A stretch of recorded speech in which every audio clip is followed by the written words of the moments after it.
told his wife he had been laid off, and her first call was not to him. He drove a 4-year-old pickup and worked as a project manager at a mid-tier logistics firm in Charlotte. The kind of man whose colleagues knew him as steady and quiet, and never quite as remarkable as the room required.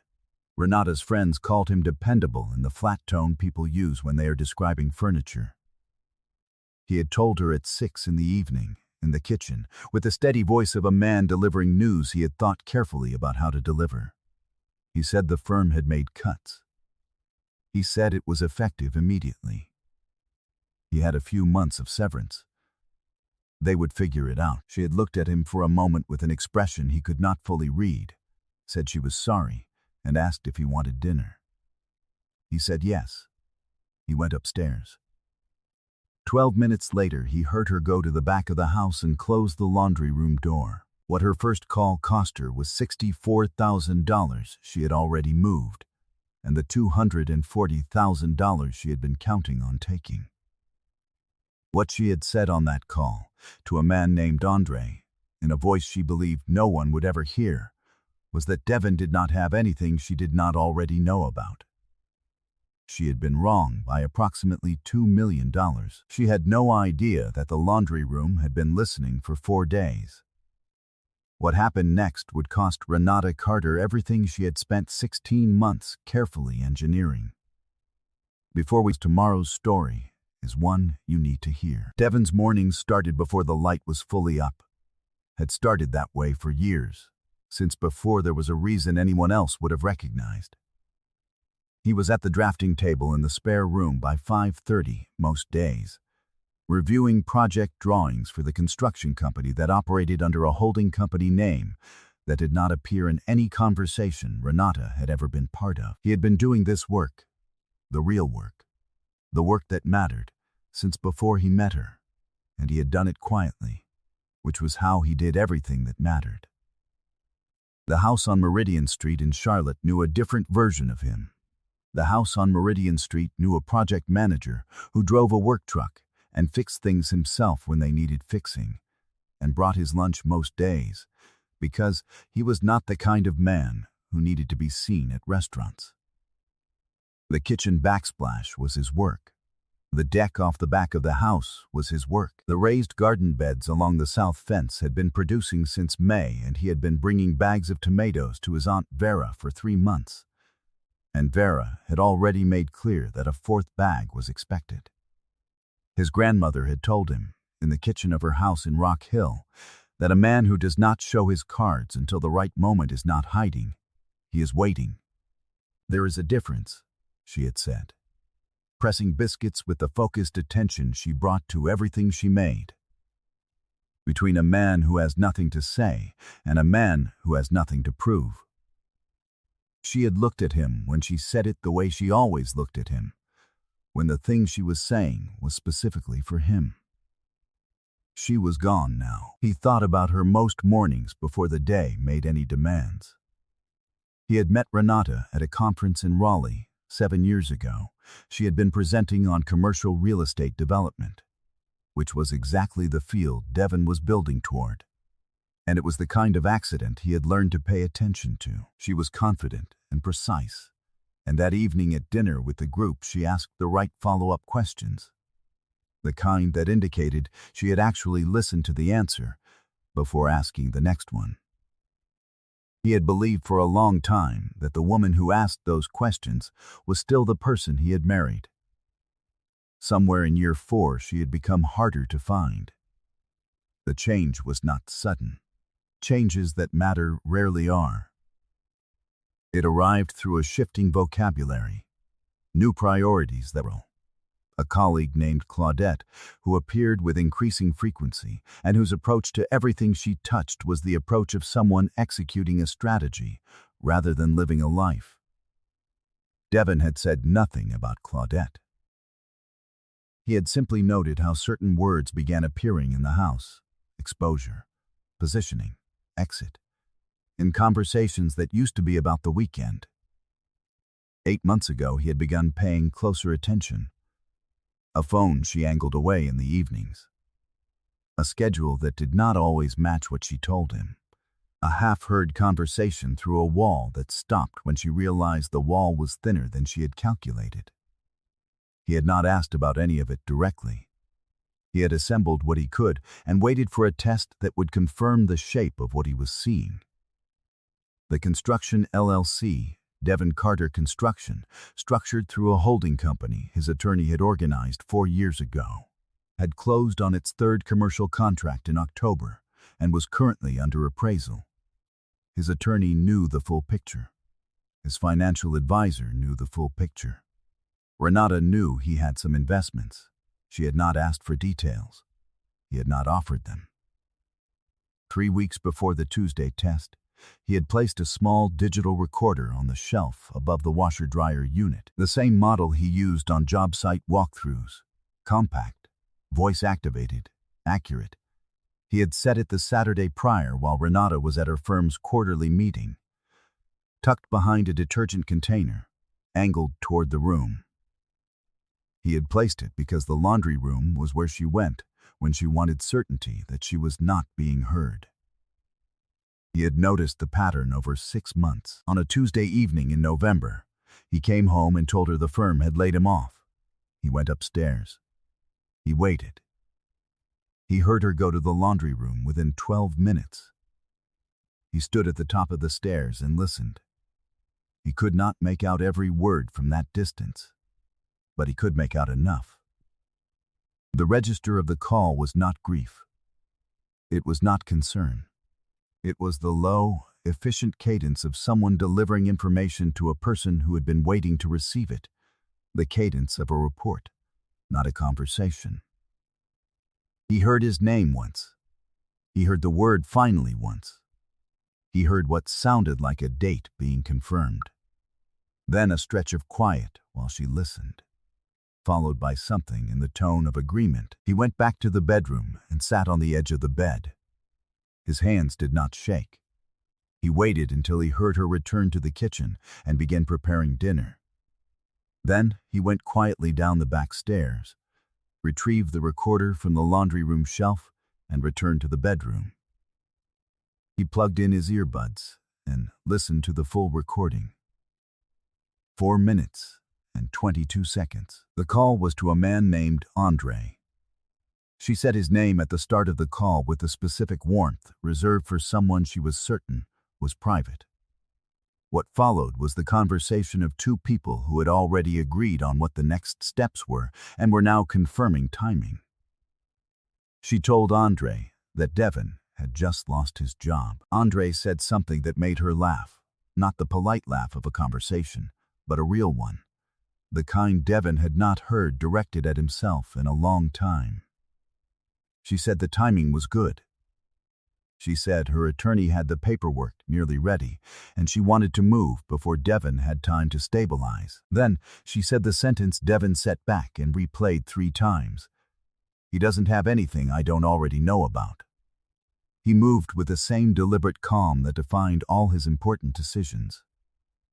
He saved the recording to his phone, then to his laptop, then emailed the audio file to his secondary account.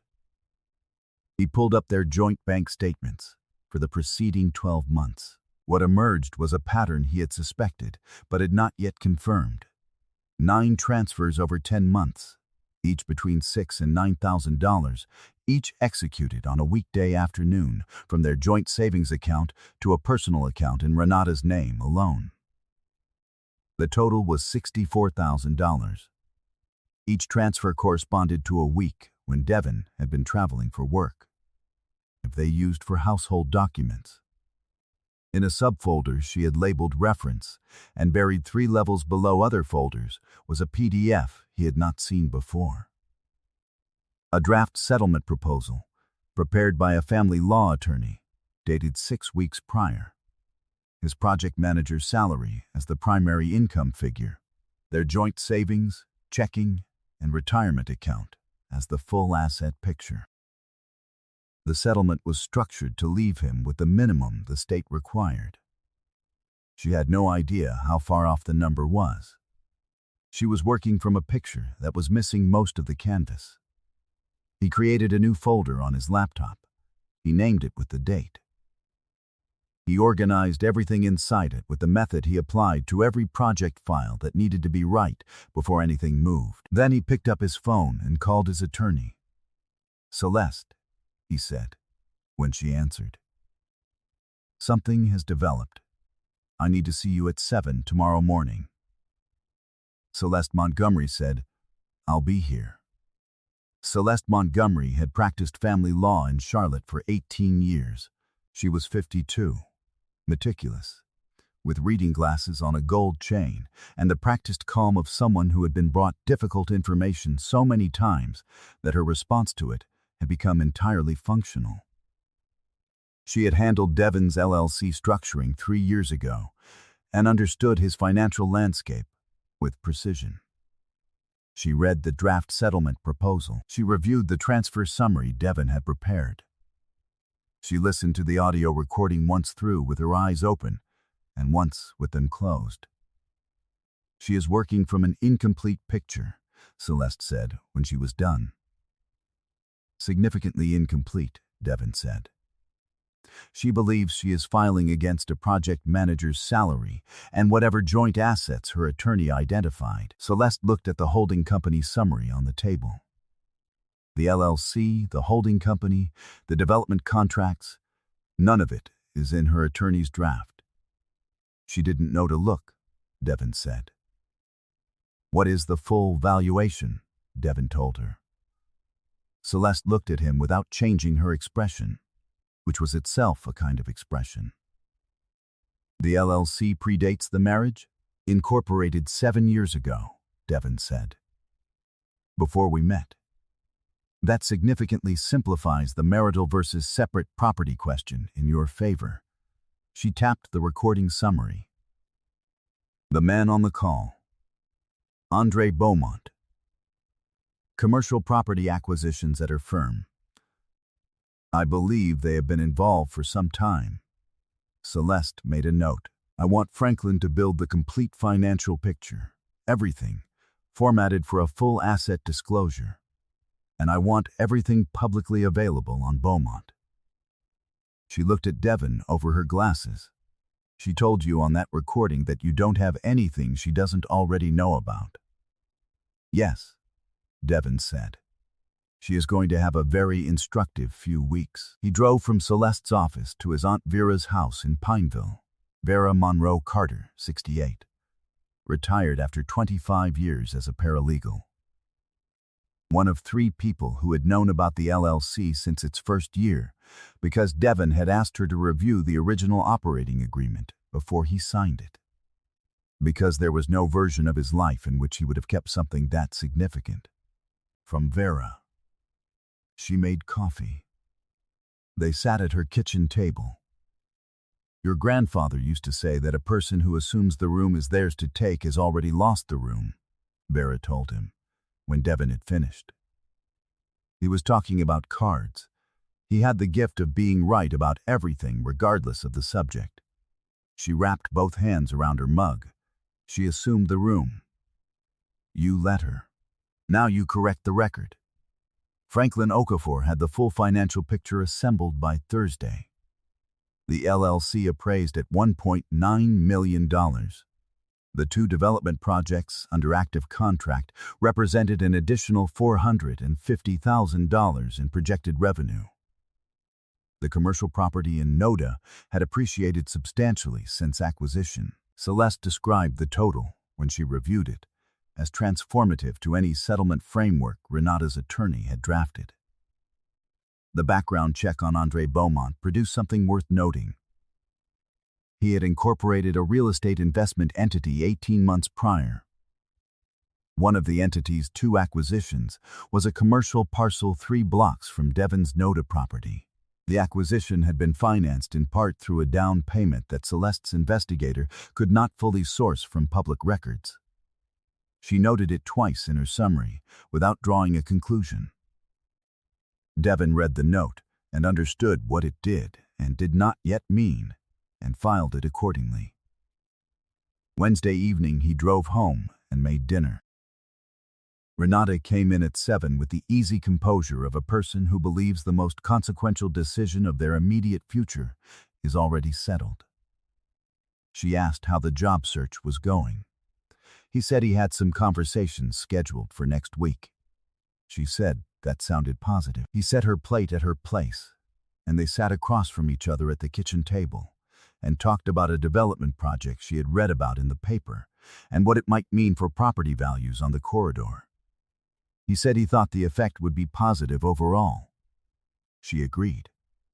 His face was completely calm, and she did not know that he was calm the way a completed structure is calm, because every load-bearing element was already in place and had been for some time. Real power operated in quiet rooms. He had been building this one for years. The Saturday conversation had been Renata's idea. She had come to Devon on Thursday evening with the composure of a woman who had made a decision and was managing the announcement of it. She said they needed to talk. She had some things she wanted to put on the table. That was the phrase she used, put on the table, and Devon noted it. She said she had asked her attorney to join them, to keep things organized.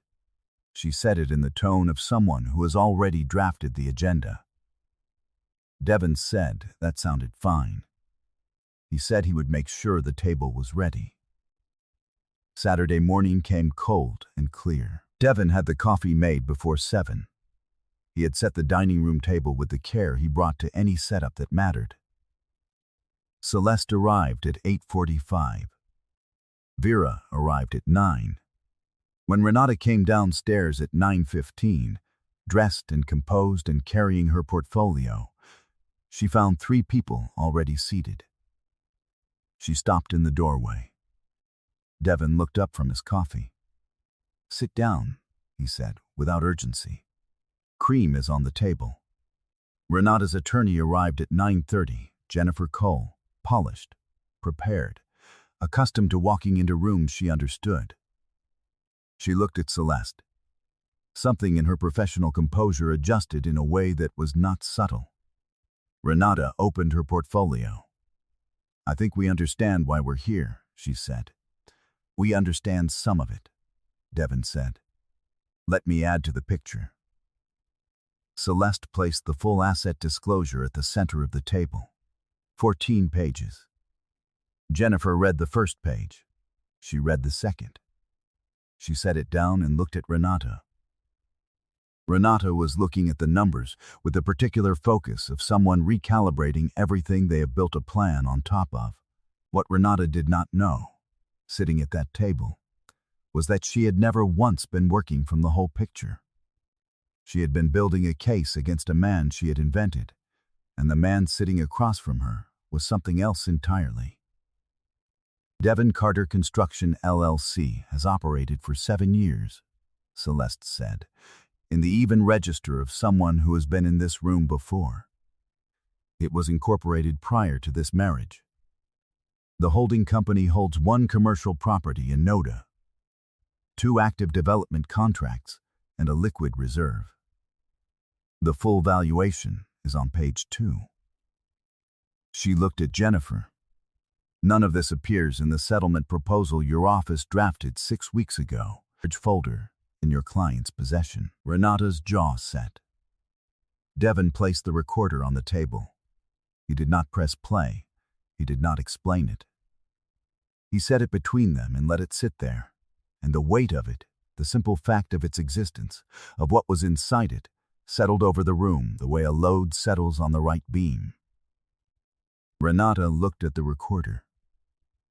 She looked at Devon. Something moved through her expression that was not entirely anger and not entirely fear, and was a combination of both arriving in the same moment. "You told me you lost your job," she said. "I told you the firm had made cuts," Devon said, in the same measured tone he used on every job site where a problem needed to be named without theater. "That was true. I was not among them. I needed to understand what your first call would be." He set his hands flat on the table. "Now I do." Jennifer leaned toward her client and spoke quietly. Renata shook her head once with the precision of someone declining a suggestion they have already considered. Devon, her voice was controlled and aimed at something she still believed might be accessible. Whatever you think you heard, we can talk about this like two people who built something together. We have 8 years. That has to be worth more than a recorder and a folder. Vera at the end of the table did not raise her voice. Baby, she said. In the patient register of a woman who had spent 25 years watching people try to walk back what was already in the record. The man you thought you were leaving was never the man sitting across from you. I'd read what's on that table before you say anything further. Renata looked at Vera. She looked at the 14 pages. She looked at the recorder. Jennifer requested a brief recess. Devon poured himself more coffee and sat with Vera while the attorneys stepped into the hallway. Vera looked at him with the expression of a woman who had known exactly how this morning was going to unfold. Your grandfather, she said, would have enjoyed this table. Yes, Devon said. He would have. The attorneys returned after 14 minutes. Jennifer spoke. Celeste responded. A framework for revised proceedings was established in broad terms. When it was finished, Devon stood and buttoned his jacket and looked at Renata one final time. Without hostility, without satisfaction, with the clear-eyed assessment of a man who has completed a necessary inspection and found what he expected to find. You said I don't have anything you don't already know about, he said. I hope the last hour has been useful. He walked to the front door. He put on his coat. He had a site walkthrough in 40 minutes. He went to work. He did not look back. 9 months passed like a job completed on time and under budget. Devon was at the Noda development site on a Saturday morning in August, his site, formally and without complication, the holding company's name on the permit board at the fence line, standing with coffee and a rolled set of drawings, watching the steel frame that had gone up over the preceding 3 weeks catch the early light from the east. The framing crew had done good work. He had told them so on Thursday, and he had meant it plainly, the way he always meant things.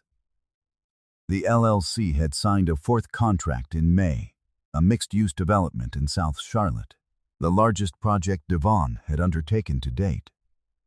Franklin had revised the valuation twice since spring. The divorce had finalized in June on terms so less appropriate, given the complete documented record. Renata had settled for what the law determined she was entitled to, which was not what she had planned for. Andre Beaumont had separated from her firm in March, for reasons the firm had not made public, but that Devon understood through the professional network that tracked these things without seeking them out. The investment entity Andre had incorporated, the one with the parcel near Devon's Noda property, had dissolved in April. Devon had registered all of it and moved on. A woman named Simone had been introduced to him by Vera at a 4th of July gathering, a structural engineer at a firm Devon had collaborated with on a city contract, who had looked at his site drawings that afternoon with the focused attention of someone who understood exactly what she was looking at and found it genuinely interesting. They had talked for 2 hours on Vera's porch about load specifications and mixed-use design and the particular challenges of developing in the Noda corridor. She asked the right follow-up questions. She paid for dinner the following Saturday without making a discussion of it, said it was nothing. He had believed her. On that August morning, Devon unrolled the drawings against the fence post and studied the next phase in the light that came in clean and early from the east. The steel was straight. The foundation was sound. The work ahead was clear. A man who does not show his cards until the right moment is not hiding. He is waiting. Devon had waited. The cards had been on the table. The table had held. He rolled the drawings back up and finished his coffee and went to work. He was solvent. He was building. He was exactly where he was always going to end up. I hope you enjoyed that so you don't miss the next story. I've picked out 2 more for you that I think you'll